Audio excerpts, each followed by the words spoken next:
Do you not see it changed? There you go. Yes. Okay. There's a little bit of a delay. That's fine. So, like I was saying, there's been a lot of talk over the last weeks about what is the best kind to use, what kind of masks are available, because there's been also an availability issue, as I'm sure everybody knows. Who needs to wear them? Can they be reused? So we're going to be touching on all of these in our presentation today. And as all you all know, the CDC now has new guidelines for recommending everybody wear their masks. So as aerosol scientists and occupational health professionals, both Dr. Koehler and I were thinking about this question, not just answering, looking at the masks themselves, but putting the masks in this hierarchy of controls, which we have adapted slightly from the NIOSH hierarchy of control here in our upside down pyramid. So it starts with the most effective controls at the top, and as you go down the pyramid, the controls get less effective. So this is used very commonly in occupational health for protecting workers with the most effective controls. So I'm going to talk about each of them separately, but at the top we have elimination, then substitution, engineering controls, administrative controls, and personal protective equipment is at the bottom. So as we'll see in the next slide, elimination, the way we thought about it in the context of COVID-19, elimination in general is physically removing the hazard from the workplace or from the worker. And so in this case of COVID-19, for workplaces that are necessary, like hospitals, supermarkets, banks, that we know that are still open, this means making sure the workers are not coming in contact with people that are ill or potentially exposed.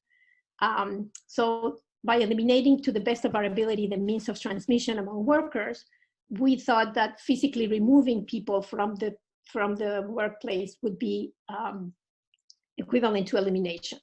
So for the general public, eliminating the unnecessary trips outside prevents the contact with infected individuals. Keeping a distance, and we will go a little bit in detail later of why these 6 feet are important. So keeping distance from other people when you must be away from home, staying home if you are sick or you suspect that you have been around someone who is sick. And one of the most important things with this disease is that we don't know who is sick. There are many, many individuals that are asymptomatic, but potentially transmitting the disease. And so social isolation is especially important in this context, because I can't just say stay away from somebody who is sick if we have no idea who is sick. So so this is the first most effective stage. The next step is substitution, which typically means replacing a hazardous exposure with something that is less hazardous. As you all might know now, this is impossible in the case of a virus or a biological agent. There's just not the option to substitute these for something less hazardous. So let's move on to engineering controls, because this is not an option. So engineering controls means separating the workers from the hazard with some physical means. So in hospitals and other workplaces, and in planes, actually, I was thinking this morning, we do this by increasing the ventilation rate, which removes the air from the room where the virus might be found. So also filtering this air that is being circulated so that the filter is able to retain those potentially infected particles. We could also add local exhaust ventilation where possible, something that is very close to the source. Some companies are installing extra barriers between the workers and the consumers. That would also be an engineering control. And in our homes, what you can do, or individuals can do, is run your home HVAC system or open windows to bring air in and increase the ventilation, move the air around, dilute the air. So all of those would be engineering controls. You can also choose to run an air purifier.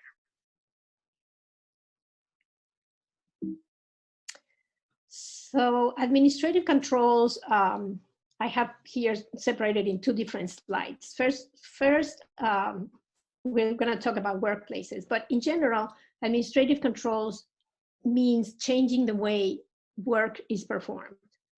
So for workplaces, this can mean instituting work from home policies that now I think every single state has instituted, and policies for non-essential personnel. But for essential personnel that need to go in and perform their work, as for example, nurses and physicians and people in hospitals, what you can do is reduce the number of workers on a shift, if possible, keeping workers 6 feet from each other and other customers or consumers, staggering the work schedules, and buying online with curbside pickup. And some of these we may start seeing as soon as the restrictions start easing up. Some workplaces may open up implementing some of these, reducing number of workers on a shift, keeping workers separated, and that kind of controls.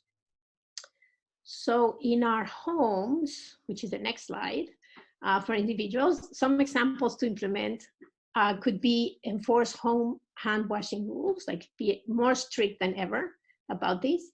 Having a change station, for example, close to the entrance of your home, where you can leave your keys, your phone, your shoes, and for example, allowing mail to sit for several days before handling, and always, of course, washing your hands immediately after touching mail or your keys or any other object that could be potentially infected or contaminated.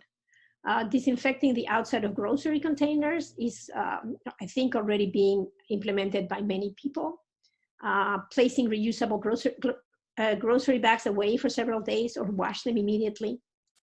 The good thing about this virus, one of the things that you know, a silver lining, is that it's very easy to decontaminate with soap and water. So some other you know, infectious agents are not as easy to decontaminate with water and soap. So at least there's that for this virus. So washing your hands after putting away groceries, and washing your hands every time, actually, and daily disinfection of high touch surfaces. So even though these seem like very easy things to do, we should not underestimate the role that these practices can have, because it's very important to prevent fomite transmission. So next, at the bottom of the pyramid, is the personal protective equipment. This is the least effective strategy because of several things. One, it relies on adequate supplies. And as we know now, there are not enough supplies for everybody to be wearing one. Proper and continuous use is important, and proper use implies that people need to be trained, especially with some of the masks that we'll be touching about in a little bit, like N95 masks require training so that you can make sure that there's a good fit and seal around your mouth and your nose. And these, the good fit, the proper and continuous use are difficult to consistently achieve. So this is one of the reasons that PPE is at the bottom of the pyramid. In hospitals, as we all know, personal protective equipment is critical. It's still at the bottom of the pyramid, but nurses and doctors need to come in close contact with infected patients. Even some people in the administrative area where they are receiving the patients. And some of the healthcare workers need to conduct aerosol generating procedures on patients. So they, on top of the administrative controls or engineering controls or elimination, all of those controls, hospitals also need hospital workers need to wear the personal protective equipment. That's very important for us not to use the N95s that they will need. So, but it is important to know that hospitals have been using engineering controls and the hierarchy of controls for many years. This is not new. So next, why N95 respirators are important for healthcare workers. So these are made of special material that removes at least 90% of even the smaller droplets. And Dr. Koehler is going to talk to you a little bit about the kind of droplets that is important to stop. These N95s are manufactured to fit with a tight seal around the nose and the mouth. And so the air, and with the air, some viral particles cannot get around the side of the respirator. So like I was saying before, healthcare workers, dentists, for example, also, that are in direct and close contact with infected people need these N95s. So surgical masks is another type of mask that is very useful. They are also made of special material. They don't provide a seal around the nose and the mouth, so smaller particles may still be inhaled. But surgical masks are good to protect the nose and mouth from larger droplets. So if somebody sneezes or coughs on very close to you, even though distancing also works. And surgical mask on a patient coming to a hospital actually is very good to prevent people from spreading larger droplets that might deposit on surfaces. And so we come to the question about homemade masks. The use of homemade masks has gained a lot of attention, as we know, and because when we cough, sneeze, and even talk, we all emit droplets into the air, smaller or larger droplets. And so Dr. Koehler is going to talk to us about the science behind the droplets and the face masks and respirators. Okay, thanks, Anna. So there's a lot of talk now about homemade masks and should we be wearing them, and some states are already requiring them, and I'm sure those living in Maryland have already seen that this rule has gone into effect. So this has been gaining a lot of attention, and this is, I think caused a lot of confusion for people on why we should be wearing masks. Do they protect us? And really kind of starting to get into the nitty-gritty of aerosol science, which is what I spend my life thinking about. Most people, until recently, didn't really care. So a little bit of background on this. When we cough, sneeze, and even just talk, we all emit droplets into the air, and they're in a huge range of particle sizes. We often think that the larger droplets are the ones that are most likely to carry infectious material. And that's where this kind of 6-foot rule comes from. And we'll talk about that in more detail. But we also emit much smaller particles that potentially could carry virus as well. So 2 main things to consider. We want to be thinking about, can homemade masks remove virus-containing droplets? And I think the short answer is that homemade masks may remove some virus-containing droplets, but probably not all of them.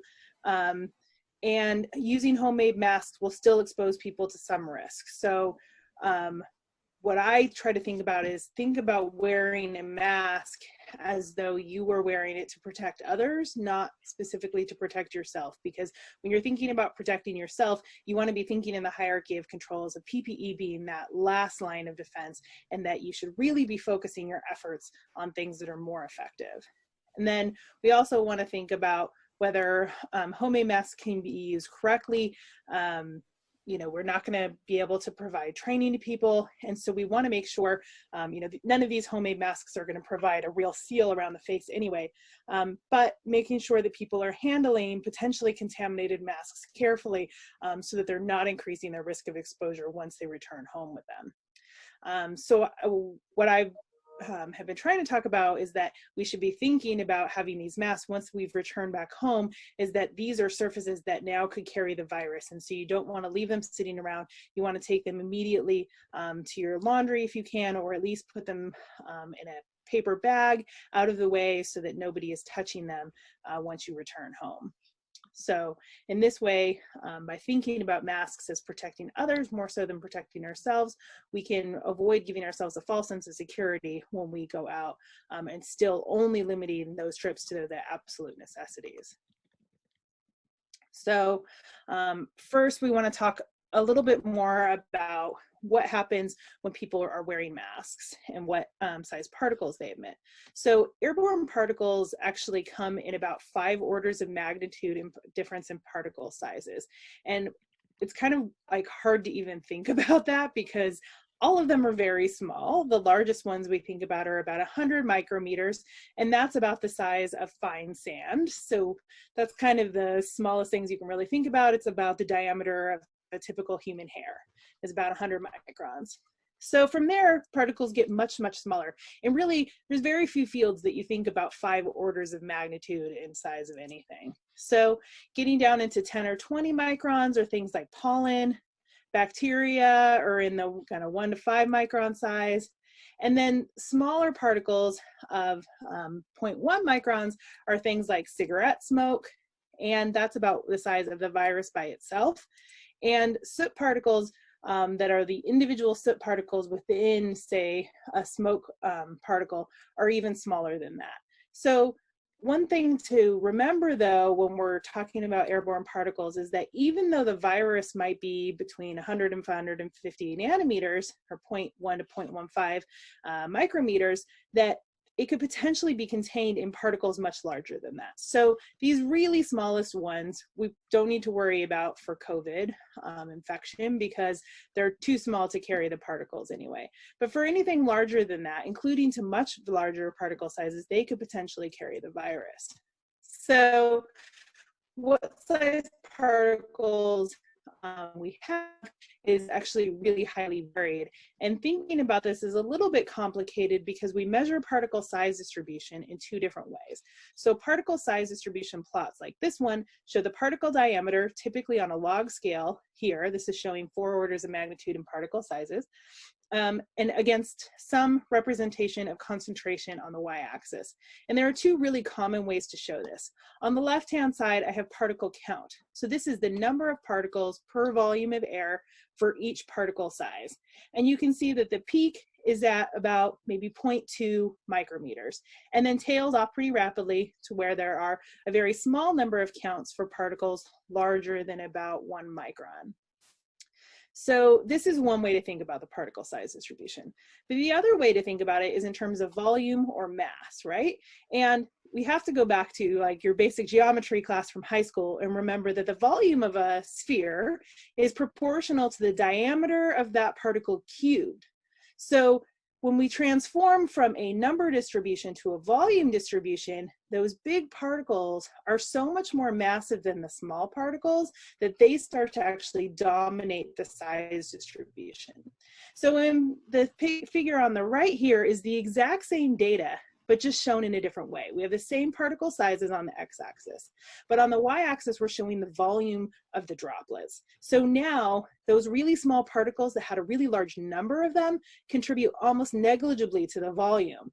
And those really big particles at about 10 microns that we couldn't even see on the number plot are now the majority of the volume distribution. And so both of these could potentially be important for transmission. Those small particles, there can be lots of them, they can float around, they can stay in the air for a long time. We'll talk about that more in a second. But those big particles have larger volume and may be more likely to actually carry virus. So the next important thing to remember is that over these wide range of particle sizes that we encounter, the ways particles move and the way we can actually remove particles from the air is driven by 4 main methods, and those are a really strong function of particle size. So the first way we can move particles is through gravitational settling. And in all of these figures here, we've shown bigger particles in blue and smaller particles in orange. And so those bigger particles, we're thinking about things that are bigger than about 1 micrometer. And those orange particles are particles smaller than about a micron. So for gravitational settling, we just have particles falling out of the air because of gravity, like everything else. But those really small particles, because they have so little mass, and think back to your physics class, the gravitational force is equal to the mass of an object times the gravitational constant, right? So if you have some really small particle that has a really small mass, gravity works really slowly. And for the larger Let me particles, call you back. I'm doing a webinar with John Hopkins on this mask. Please mute yourself. So the most important mechanism for supermicron particles, these relatively large ones, is gravitational settling. And that's where this idea of about particles don't travel farther than about 6 feet in still air, is that these particles settle from the air very rapidly. They're also subject to the air viscosity. We can think about when we try to move particles through air, there's actually a large amount of drag on those particles, which you can think about for yourself as like when you try to run through a swimming pool, right? And those are kind of the appropriate magnitudes, is that when a particle tries to move through air, it has a similar amount of drag on it as like us, as much more massive beings trying to go through something much more viscous like a swimming pool. So between those two things, these larger particles generally not going to travel much farther than about 6 feet in still air. The next important mechanism I'm going to talk about, I'm going to skip over to number C, because these kind of bookend our main particle sizes. So as particles get really small, they actually start to diffuse almost like a gas. So as a particle is being bombarded constantly by the gas molecules around it, it actually moves around. It starts to do kind of a random walk. And so for the small particles, they can actually travel pretty large distances from the movement of the gas.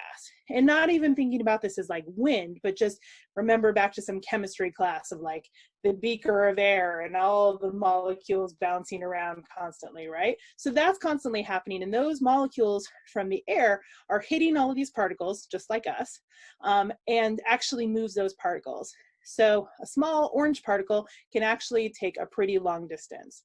Whereas the bigger particles, and us, don't care if a gas molecule hits us. The difference in size is so massive, we don't even notice them.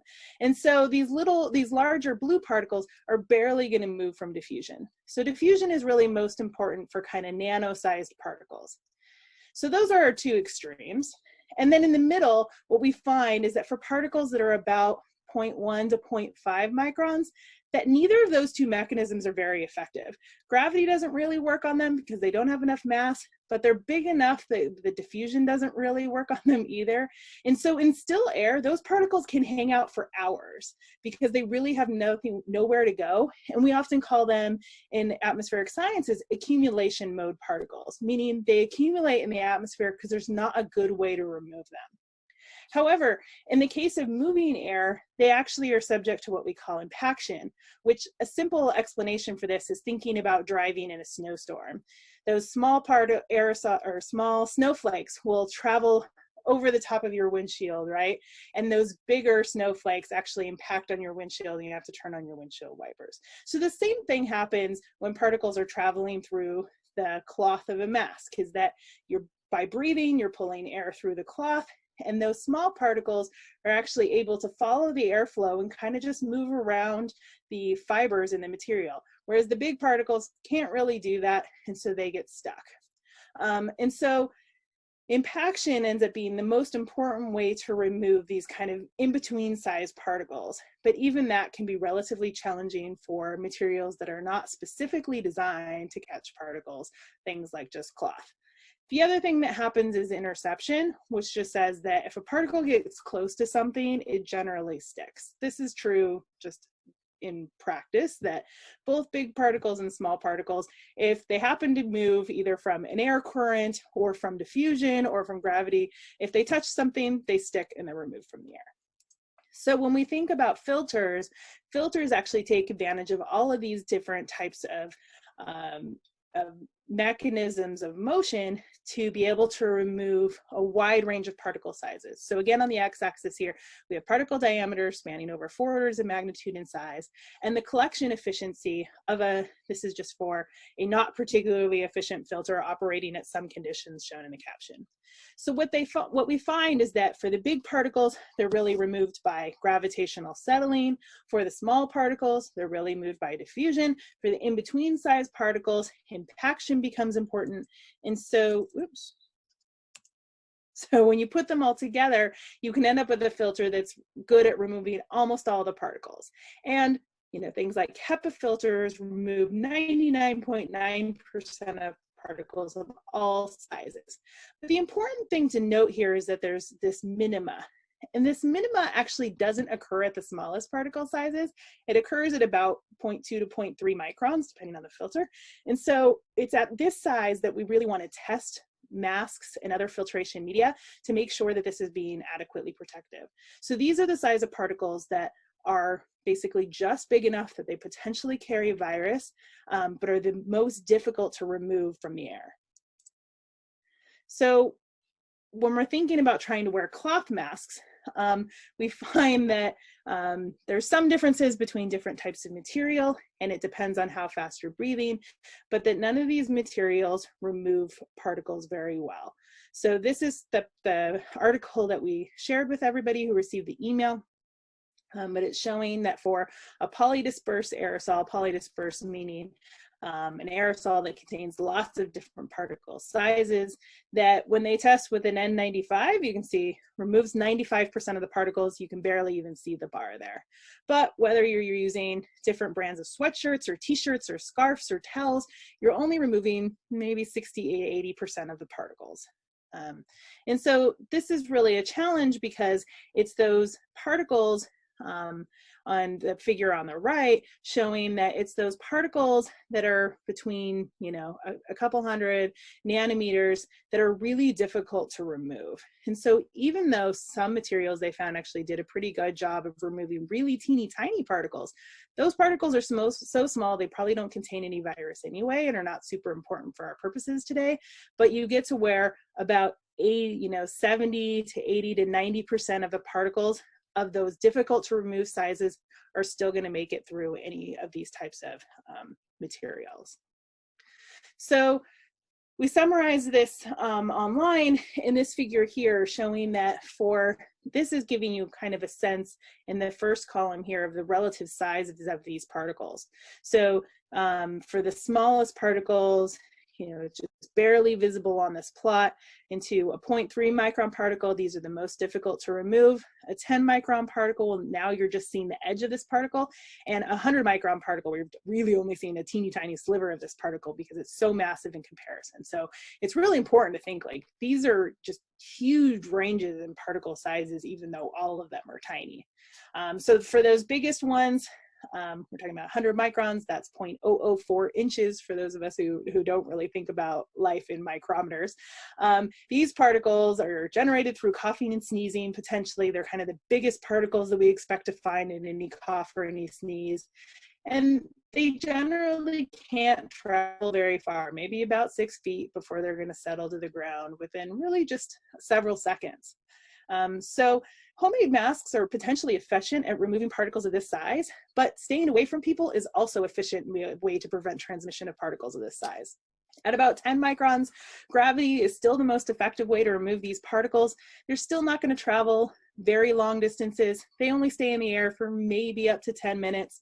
And so again, social distancing is going to be a good way to protect ourselves. But homemade masks may reduce the amount of particles of this size. So some studies suggest, you know, maybe up to 50% of these particles will be removed for a well-designed cloth mask. But as we get to these smaller sizes of particles like 0.3 micrometers, these particles are really very difficult to remove from the air. They can hang out if we just cough into still air and just let them hang out in a room. They could stay there for hours depending on the ventilation in the room. And unfortunately, you know, as we're thinking about this, these particles are really hard to remove even with our homemade masks. And it's for these reasons that the aerosol mechanisms that are the most important for removal are just not very efficient at these particle sizes. So that's why we're starting to really encourage people to be thinking about masks, not as protecting yourself, but as protecting others. Because as you're coughing and sneezing, a big portion of the mass of the particles are going to be in these larger particles that may be reduced appreciably through the mask. But it's important to remember that these smaller particles that are out there in not very high masses, but in very high numbers that potentially could carry the COVID virus, those are not likely to be removed by any of the kind of cloth masks that any of us are making at home. And so it's important to think about that mindset shift. So using a mask gives us protection probably from some of those particles, but it's maintaining social distance is going to be really effective in that kind of a scenario as well.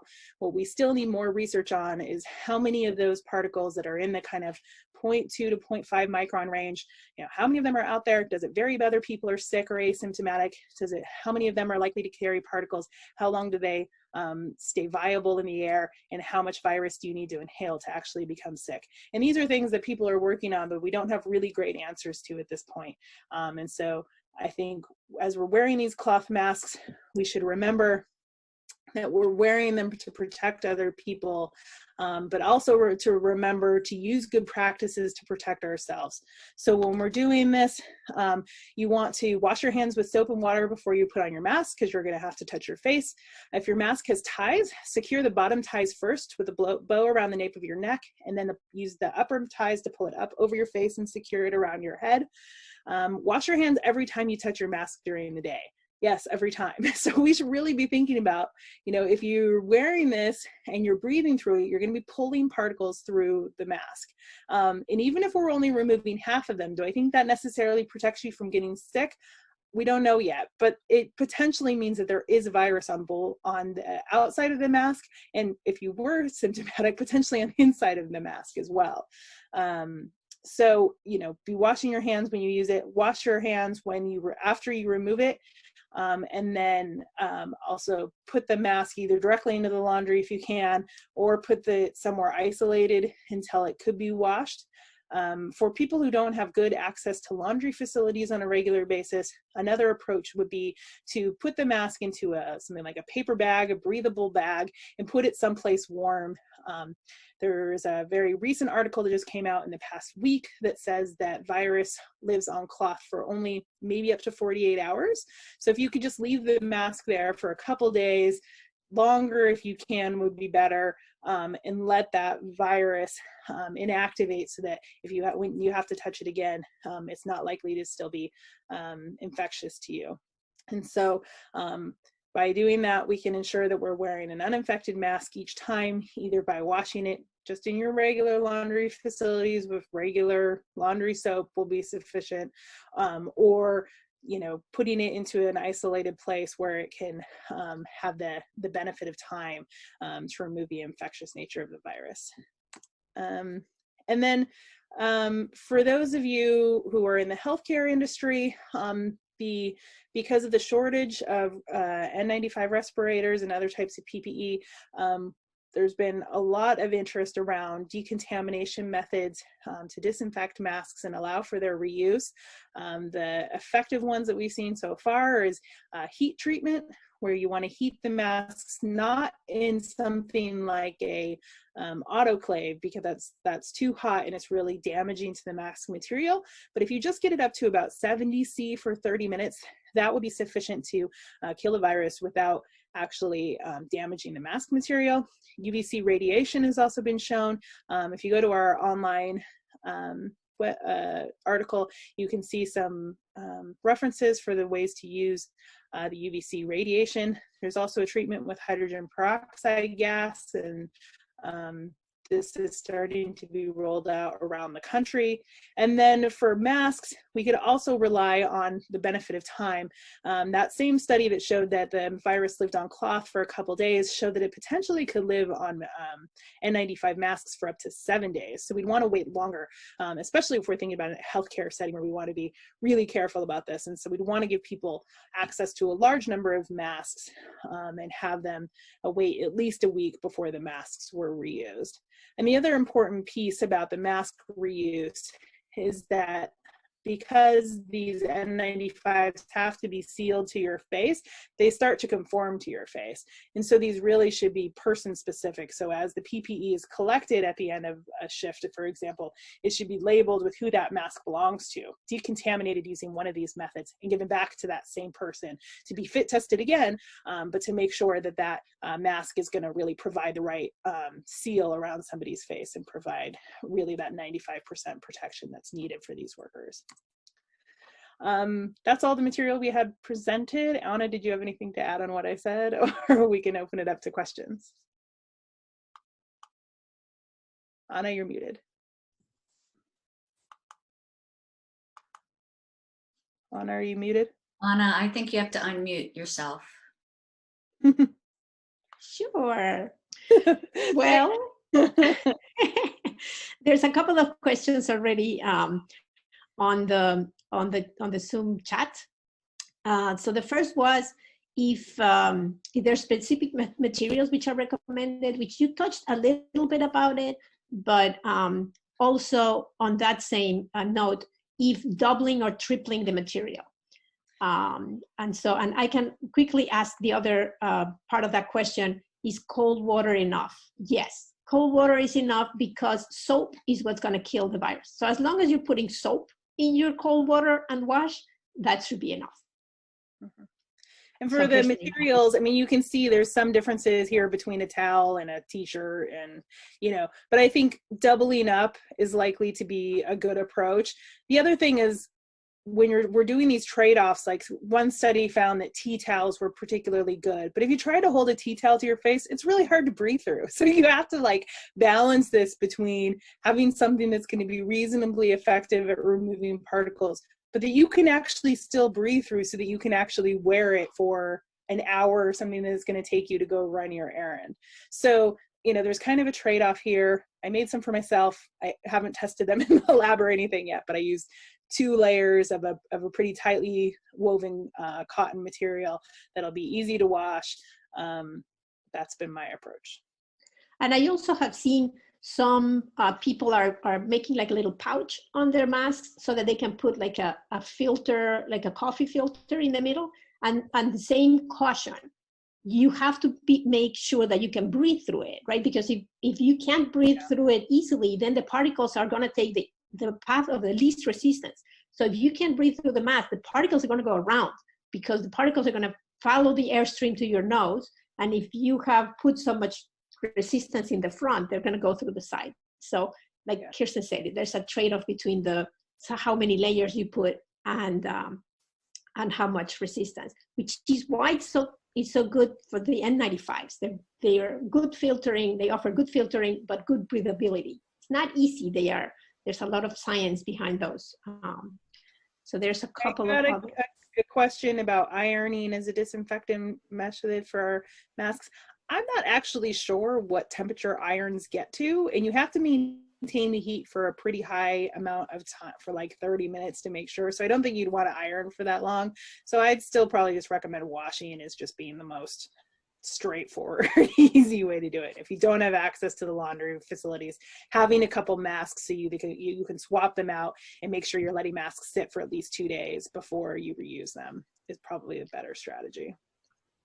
There's a couple of no-sew masks for those of us that are not very good at sewing, and you can make one from a sock, which sounds pretty straightforward. I haven't tried it, but if you have 3 or 4, then just put one in the wash as soon as you wear it. There's another question here about what's the recommendation for kids under 5 years old and masks? I've read that kids under 5 years old should be home, and because they're not going to follow, the proper donning and doffing, washing their hands every time they touch their face. It's going to be really hard for them to follow all these, and it's actually very easy to try to just keep them entertained, otherwise at home or isolated. I think it's really hard with kids that little fingers want to touch everything, and then that's not going to change. So if there's any way to have some sort of daycare at home while you go run your errands, your essential activities, that's probably the best way. Another question here: when companies begin to reopen, do you suggest that the employees wear a face mask? How many companies are beginning to ask about how do they open safely? So from my perspective, I think we really want to go back to the hierarchy of controls on this, in which, yes, having employees wear masks may be one approach, but really we want to start higher up if we can. We want to For people who can work from home, continue to allow those people to work from home. If we can separate workstations in a way that we're keeping people as far apart as possible, we want to try to implement that. So even at some factories where you might have a station set up, maybe you can get to where you're setting up additional stations, or also rotating workers around so no more than one person is ever at a station at a time. For shift workers, this could mean staggering schedules if it's safe to do so, so that you don't have to come in contact with your shift replacement. Some of these kind of things are going to still be more effective. And then making sure you're encouraging good hand hygiene behaviors, especially as people are going to breaks and are going to be eating or smoking or doing other things and touching their face. So masks may be useful, but we want to try to stay higher in the hierarchy. Right, especially because wearing a mask for 8 hours is really, really uncomfortable. I mean, if anybody has tried it, it's not easy. Yeah, you can see pictures online of healthcare workers who have to wear the masks for their full shifts, and their poor skin so irritated. So a lot of people are using Kleenex, paper towels, coffee filters. Can people mute themselves and raise their hands, maybe? We're going down the list of questions, so we're going to try to address every single one. A lot of people are using Kleenex, paper towels, coffee filters inside their masks. Do they really help? I think you already answered it, but you want to go ahead? Yeah, I mean, I think the problem here is that I don't know about Kleenex and paper towels. I don't know if anyone's tested those. Coffee filters can remove some particles. They're still designed, coffee filters are designed to remove coffee grounds. So those are like, by our standards of size, is really big. They might reduce the smaller particles to some extent, but they also get to where they're really hard to breathe through. So you have this trade-off of being able to actually wear something and have it work versus just having all the particles go around the outside. So I don't know that anybody has adequately quantified the trade-off of those two things, but I think using tightly wound fabric is probably as good of an approach, and really just remembering none of these are going to be perfectly effective. Right. I think that's the most important thing. I mean, none of these are going to work the same as N95, so keeping your distance is going to be your safest thing. They might block your bigger particles from you if you're infected to make it into the surfaces. So here's another question. So if I use a surgical mask, put it inside a paper bag, I could use it again in a week and virus will not be there anymore. Is that correct? That's correct. Yeah. That's in that paper that Kirsten shared the link in the previous slide. Yeah, we want to just keep it somewhere breathable and try to keep it somewhere warm if you can too. Don't put it in the fridge. Don't put it in the fridge. But because also, like, if you're using the masks, Anna was saying that she's been keeping it in her car because you know it gets warm in your car, even warmer than it's going to be in your house probably. So keeping it in those warm places is also going to help you. Yes, because for sure that one study did find at 4 degrees, so in the refrigerator, the virus could live up to, I think, 17 or 20 days. So that's why we want to wash things before we put them in the refrigerator. How effective is UVC light on decontaminated masks? We found there's a couple of sources already in the literature, and we mentioned it before. UVC has been found to be a good decontamination, but you have to be careful. It's not just any light at any time, right? And light depends on the contact on the surface. So you have to make sure that the surface of that the light is touching, is reaching the surface, is contaminated. There's a time times the dose that needs to reach that mask. So it's not as straightforward with the UVC. If you have a UVC decontamination machine, then I'm sure it comes with some instructions that we should make sure to follow. Also, there seems to be many different products on the market, some as a one type, bags, cases, as well as cabinet units. Which type is recommended if one goes this route? I think it depends on how many masks you want to disinfect at a time. There are some very big light sources that are being put in hospital rooms, like in a specific hospital, and then the hospital has a flow through of masks on how to decontaminate. So I think some of them are safe to use. We just have to be careful not to fall for some spoof, I guess. Well, you want to think about it in terms of, it's kind of a dose of light, right? Of like, you have to get the right amount of energy and time to be able to make sure that you've disinfected the mask. So if you use a different type of source, you need to make sure you're exposing for a long enough time that you've allowed that to happen. And so that, is it Stanford's the right one, I think, has some recommendations on how to do that. So I think potentially lots of things can be used, but they need to be used in the right way. Right. Audrey has her hand raised. So Audrey, you want to make a quick question? I was actually in the process of typing it up for y'all, but I can read off what I was typing. So if you could go to figure 6 real quick, it's just the which one? I didn't remember 19. This one? Yes. So my question was, this is kind of for you, Dr. Koehler, also Dr. Roll, I don't know. But what we're seeing is for the penetration percentage, how come around like 30 nanometers, we're having less penetration, but then the higher ones have more penetration? Because if we're following the, smaller particles would have less inertia, so they'd be able to get through. The Brownian motion? Like, what is it? Audrey, you know this from class. I know, but Audrey, because she just took my class. So it's the combination of all of these different mechanisms, right, that ends up being important. So for those 30 nanometer particles, they diffuse so readily that they get stuck on the mask surface. And so those really small particles are really easy to remove. And this is one of the challenges of looking at the literature on this, is sometimes these studies have been done by people who aren't aerosol scientists. And so sometimes they use really tiny particles and really big particles and said, look, this works. And I say, yes, because you removed them by gravitational settling and you removed them by diffusion, but you didn't prove to me that you could remove the medium-sized particles, those 300 nanometer particles that are the hardest to remove by impaction. You haven't proved that to me. So those really small particles are actually easier to remove.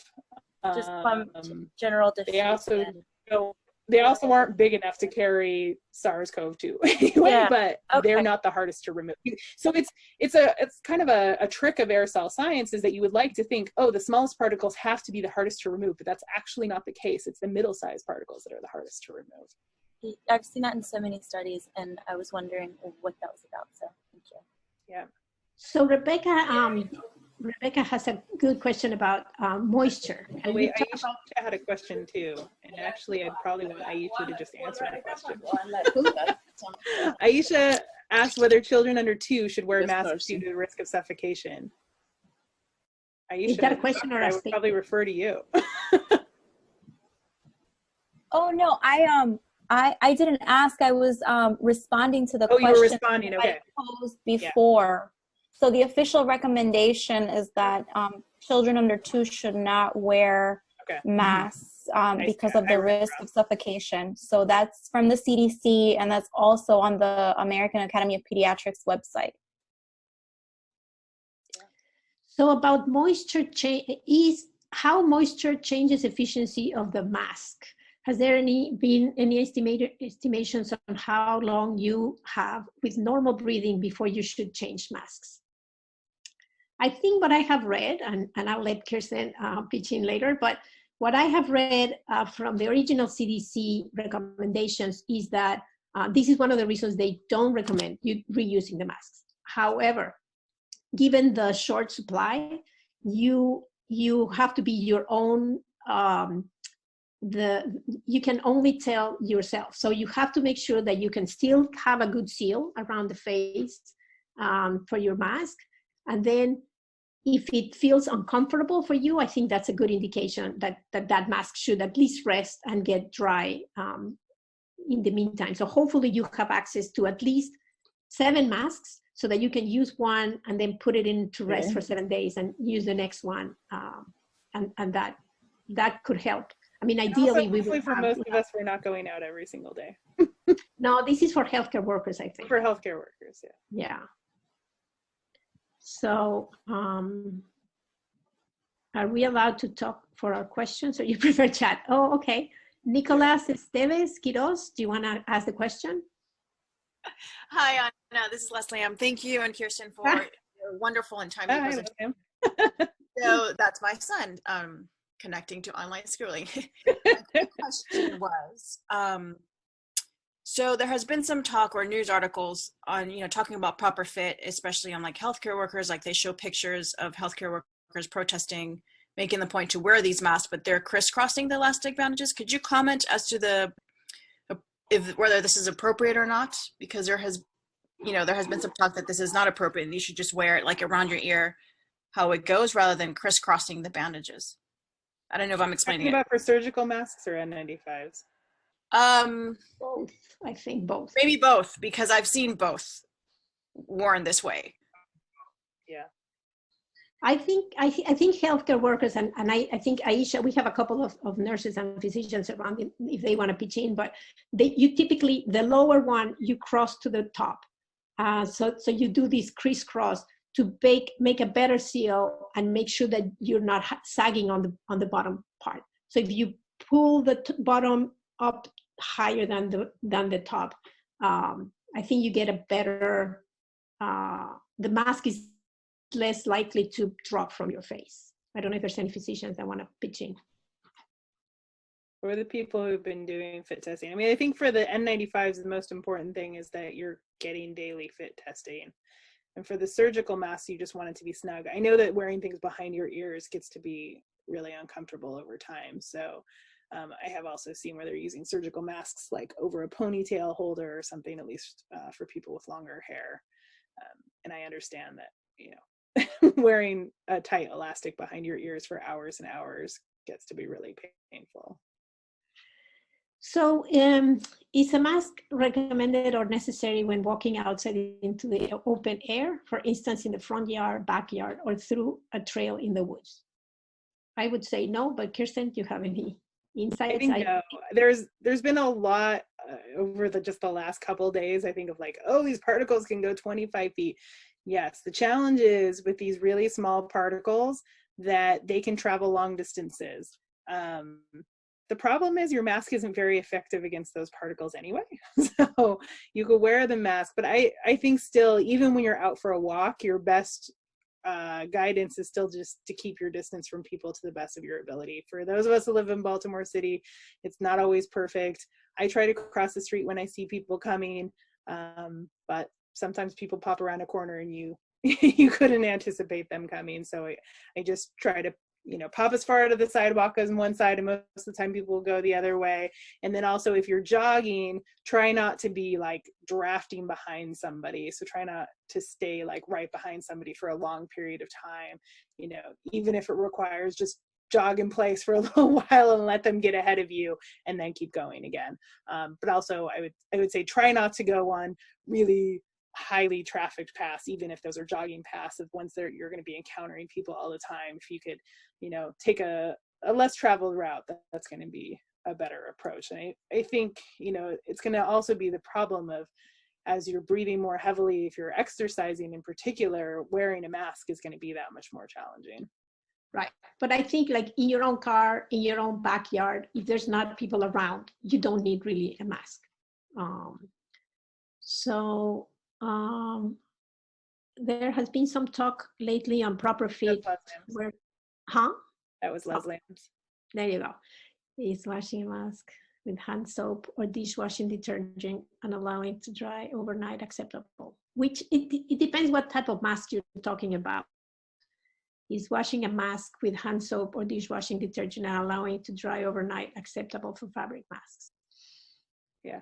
I think for fabric masks, it would be fine. I would try to I think part of what cleaning is that agitation. So try to agitate, get a good, amount of detergent on there, and then make sure you're rinsing it really good. I think that would work. How effective is a mask made out of a pillowcase? I think there's a an article online that talks about that. I don't think it was very effective. I think it's just as effective as a t-shirt. Yeah, I mean, all of these things, it depends, right? Like if you buy the $40 600 thread count pillowcase, it's probably better than your, you know, discount store $2 one. So fabric is to some extent going to be just fabric, and try to double it up. Try to pick something that looks like it's tightly woven and not super thin. Yes, yes, which is why I think paper doesn't work. And yes, for Patrick, your question, I have seen those holders to release some pressure from your ears. I think there's no reason to believe that those don't work. If you do need to wear the ear bands for extended period of time, those release bands should work okay. For decontamination of N95s for reuse using the heating method, can this be achieved using a home oven? The Stanford paper recommends not to use your oven, I think because of potential, unsanitary conditions. But also, I don't think you can actually do this in a home oven, because 70 Celsius is 158 Fahrenheit, and most ovens don't go lower than 200 Fahrenheit. So I don't think you can control it at that temperature. And remember, as you keep getting higher and higher above the 70, you are risking actually damaging the mask. So especially the elastic straps and the way that those connect. So I don't think you want to do it in a home oven, because you don't have precise enough control of temperature at the temperature you actually want. At least my oven doesn't go lower than 200 Fahrenheit. How do you keep glasses from fogging up when wearing a mask? So this is the problem of cloth masks, is that they don't actually fit, right? And so this is another exact example of like the limitations of these kind of masks. Is if you're fogging up your glasses, it's because it's saying that air is coming out of your mouth and into your glasses and not through the mask. So there are some patterns online that I've seen where you can use wire to try to like make kind of a makeshift nose clip around your face. That may help. That may help. It probably still won't. I don't wear glasses, but it probably still will not be perfect. But it points to the limitations of these types of masks. David has his hand raised. David, do you have a question?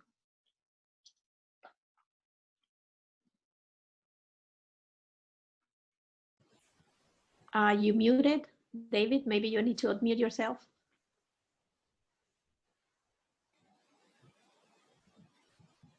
No, I can't see everybody, so I'm not sure who. So let's go to the next one. For someone who uses homemade fabric mask when going outside, like grocery shopping, and the person has been out for 1 or 2 hours, is it advised to wash the mask right away after coming back home? Yes, right. Even if you have been only out for 10 minutes or 15 minutes, wash your mask as soon as possible when you get home. Or at the bare minimum, put it in that paper bag and keep it out of place. What I worry about is that people come home, you're carrying groceries, you're doing all this stuff, you throw the mask on the coffee table, then your kids are playing with it, or who knows what, right? Like, take it and put it somewhere, even if you can't put it straight into the washing machine, put it somewhere that it's out of the way and is not going to be being handled by anyone in the family, and not going to be later that you're trying to remember, did I already wear this one? So put it somewhere that you've identified, I've already worn this, it needs to be either washed or set aside for at least 2 days before it's used again. Right, this is also another good question. While N95 is key, there has been an influx of foreign N95 and FFP2 from China and other countries that the FDA gave them a go-ahead.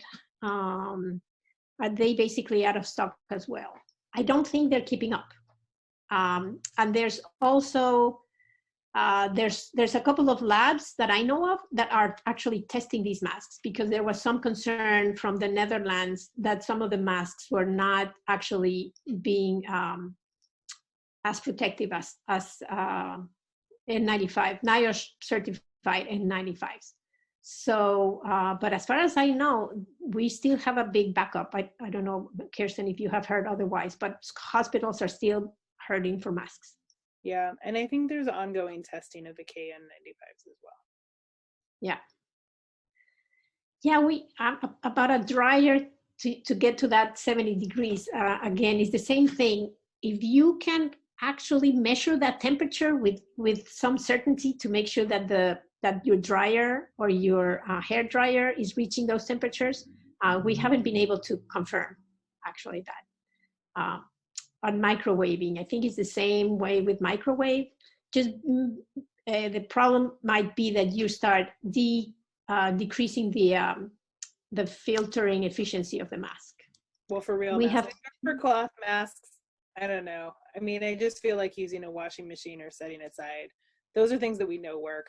I have no idea how long you'd have to microwave a mask for to decide it was safe enough. So, and also you're putting your food and stuff in there. So I would just say probably not. Okay, David, we have 2 minutes. So if it's a quick question.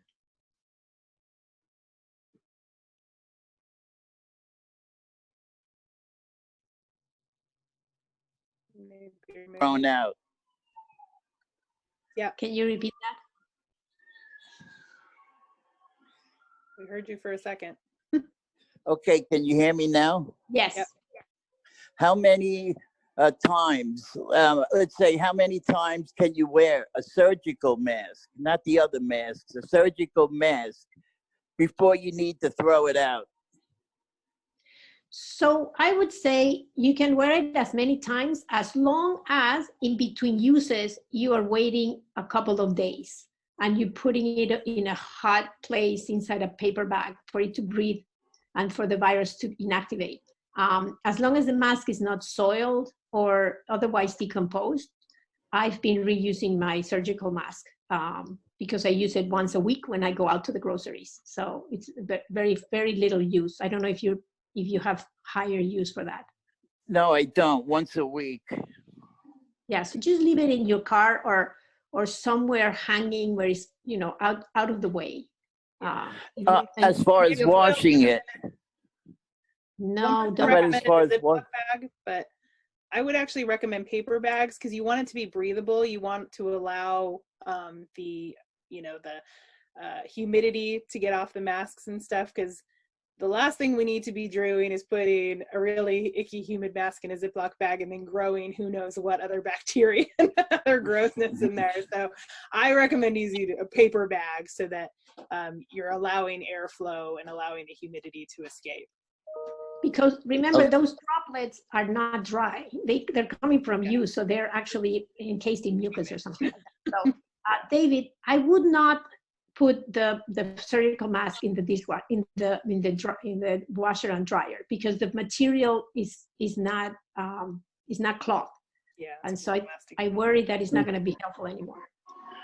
Okay, thank you. And just quick answer to that question. Ozone is known to decompose some of the plastic materials of the mask. So ozone has not been yet recommended for decontamination. It is good. It's a good virus killer, but it might degrade the elastic band.